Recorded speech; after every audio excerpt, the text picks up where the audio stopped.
Welcome to Mansoor channel. இன்றைக்கி நம்ம ஒரு சூப்பரான ஜிலேபி மீன் வறுவல் வந்து பண்ண போகிறோம். அதுக்கு முன்னாடி இது வந்து நான் நல்லா வந்து க்ளீன் பண்ணி எடுத்து வச்சுருக்கேன். இதில் வந்து பார்த்திங்கன்னா இது மாதிரி 2 கோடு மாதிரி நான் போட்டு வச்சுருக்கேன், 2 சைடுமே. ஏன்னா மசாலா வந்து நம்ம மேலே தடவும் போது நல்லா உள்ள வரைக்கும் ஊறி நல்ல டேஸ்ட்டு கொடுக்கும். அதனால் நான் வந்து இது மாதிரி கோடு வந்து போட்டு எடுத்திருக்கேன். வாங்க நம்ம மசாலா வந்து ரெடி பண்ணிடலாம். இதுக்கு தேவையான மசாலா பொருள் என்னென்னு பார்த்துடலாம். நான் வந்து இன்றைக்கி ஆச்சியோட இந்த ஃபிஷ் ஃப்ரை மசாலா தான் எடுத்திருக்கேன். அது வந்து பார்த்திங்கன்னா 3 டேபிள் ஸ்பூன் வந்து எடுத்திருக்கேன். இதில் 2 டேபிள் ஸ்பூன் வந்து நான் வந்து வீட்டு குழம்பு மிளகாய்த்தூள் வந்து தான் எடுத்திருக்கேன். அது வந்து ஆப்ஷனல் தான், அது வேண்டான்னா நீங்கள் ஸ்கிப் பண்ணிக்கோங்க. உப்பு வந்து தேவையான அளவு, மஞ்சத்தூள் வந்து 1/4 டேபிள் ஸ்பூன் எடுத்திருக்கேன். வாங்க இதை நல்லா நம்ம மிக்ஸ் பண்ணி எடுத்துக்கலாம். நான் வந்து ஒரு பெரிய பாத்திரம் ஒன்று எடுத்திருக்கேன். அதில் வந்து நம்ம வீட்டு குழம்பு மிளகாய்த்தூளை வந்து இதில் ஆட் பண்ணிடுறோம்.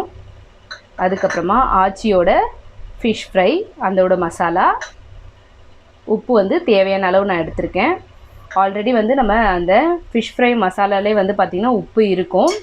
நம்ம வீட்டு மிளகாய்த்தூள் எடுத்துருக்கனால நான் உப்பு வந்து ஆட் பண்ணியிருக்கேன்.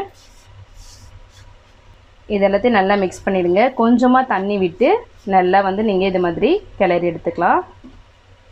ரொம்ப தண்ணியாக ஆகிடாமல் பார்த்துக்கோங்க.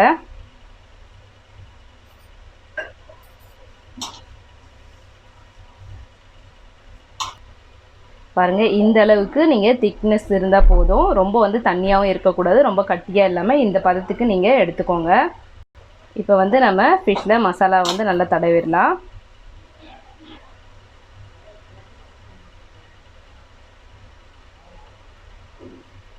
இந்த அளவுக்கு மசாலா இது பண்ணிவிட்டு நீங்கள் தனியாக ஒரு பிளேட்டில் எடுத்து வச்சுக்கோங்க.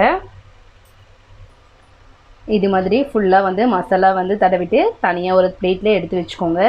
இது வந்து கண்டிப்பாக வந்து ஒரு 1/2 ஹவருக்கு வந்து நீங்கள் அப்படியே வச்சிடணும். அப்போ தான் வந்து மசாலாலாம் வந்து நல்லா அந்த மீனில் இறங்கிட்டு நல்ல டேஸ்ட்டு கொடுக்கும். அப்படின்னா 10 மினிட்ஸ் வந்து நல்லா ஃப்ரீசரில் வச்சு எடுத்துக்கலாம்.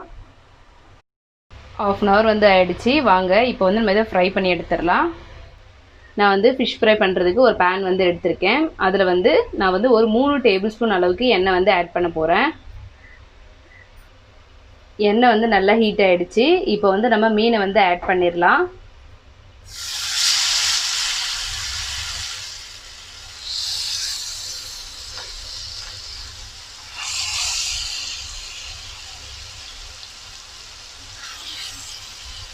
நீங்கள் மீன் வந்து ஃப்ரை பண்ணும்போது மீடியம் ஃப்ளேம்லேயே வச்சு பண்ணுங்கள். அப்போ தான் வந்து உங்களுக்கு மசாலாலாம் வந்து ரொம்ப கருகாது. இப்போ வந்து ஒரு சைடு வந்து நல்லா வந்து ஃப்ரை ஆகிருக்கும். இதை நம்ம திருப்பி விட்டுறலாம்.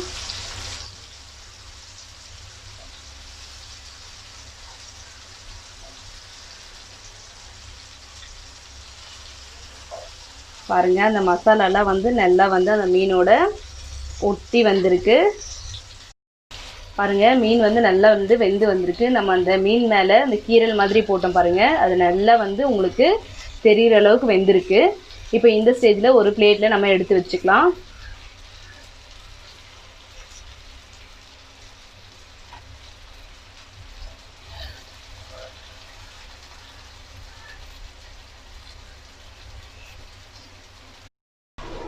பாருங்கள், ஒரு சூப்பரான ஜிலேபி மீன் வறுவல் வந்து ரெடி ஆகிடுச்சு. இந்த ஃபிஷ் ஃப்ரையை நீங்களும் உங்கள் வீட்டில் ட்ரை பண்ணி பாருங்கள். ட்ரை பண்ணி பார்த்துட்டு எப்படி இருக்குன்னு கமெண்ட் பண்ணுங்கள். உங்கள் ஃப்ரெண்ட்ஸ்க்கு ஷேர் பண்ணுங்கள். சப்ஸ்கிரைப் பண்ண மறந்துடாதீங்க. தேங்க்யூ.